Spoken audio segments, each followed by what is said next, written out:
think I ever knew growing up just how much my childhood would impact my career.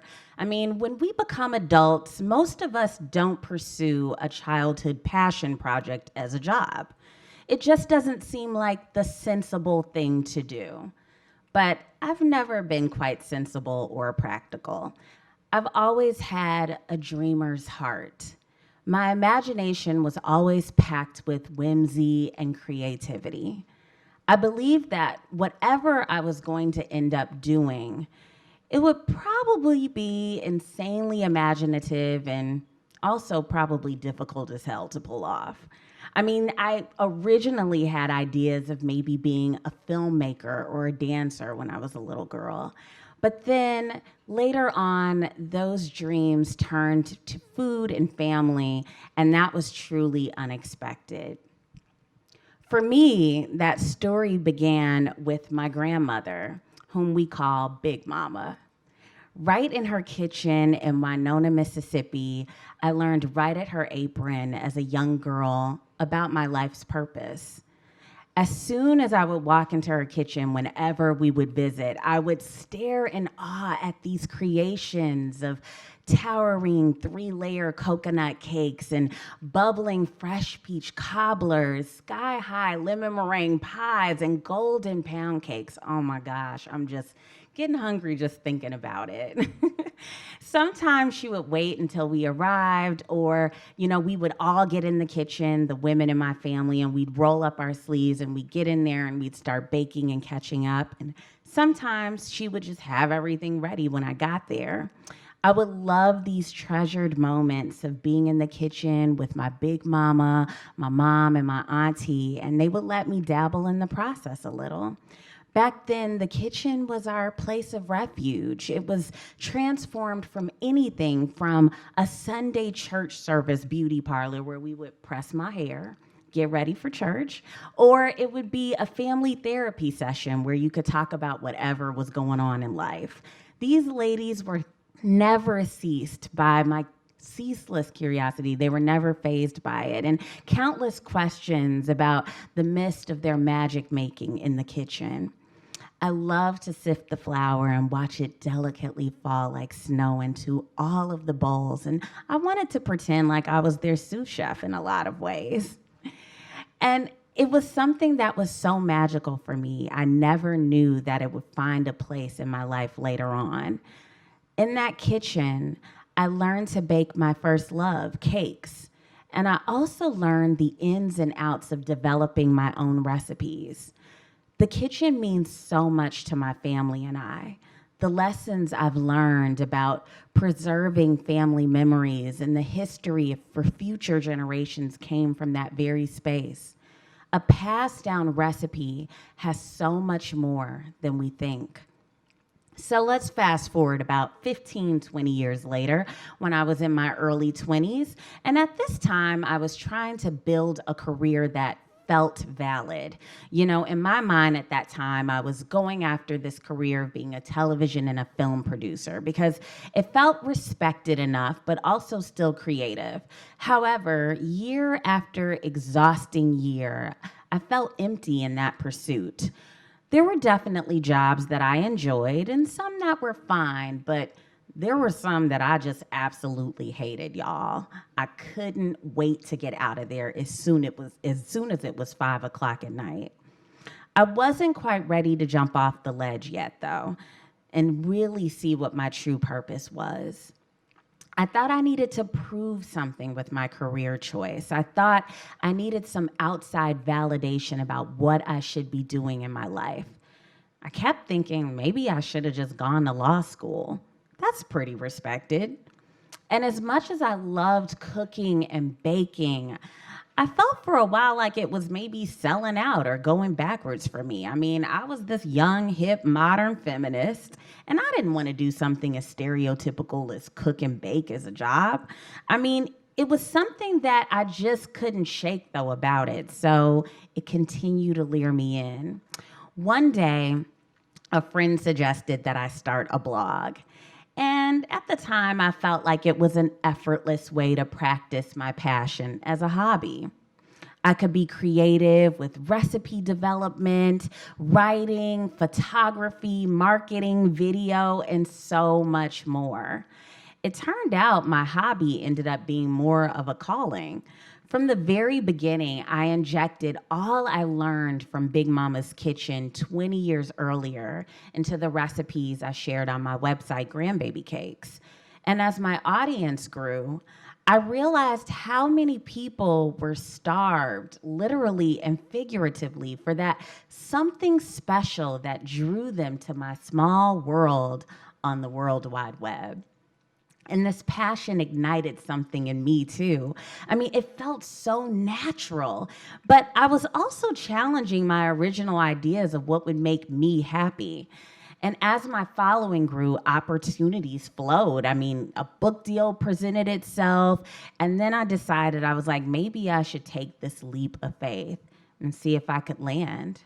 Could I really just create recipes, tell my stories, and be myself, and that be a business model? Turns out I could. This road hasn't been easy by any means. I mean, in a space of millions, I'm talking about millions of food blogs and even more food brands, I find myself trying to stay relevant and connected all of the time. And it's even harder not to see myself in the spaces I want to inhabit. Where was I as an African American woman on the top food blogs list? Where was I on the Food Network? I didn't see myself. And since I began 4 years ago, my brand has grown way past just being a food blog. Television opportunities and brand ambassadorships have landed in my lap that helped me and forced me to push my experiences into the spotlight. And whether I'm attending a bloggers conference or brand trips or speaking on panels or even demoing recipes on your television sets nationally, I am more often than not one of the only or the only African American woman in that space. However hard it may be, it has made me hustle even more to open that space up for more experiences just like mine. In the process of preserving my family's cultural traditions and sharing my own history, I am creating a community of followers from all different backgrounds that want to now preserve their own traditions. By injecting my heritage into my company, I ended up relating to my tribe in a very unique way. They saw themselves in me and became loyal supporters.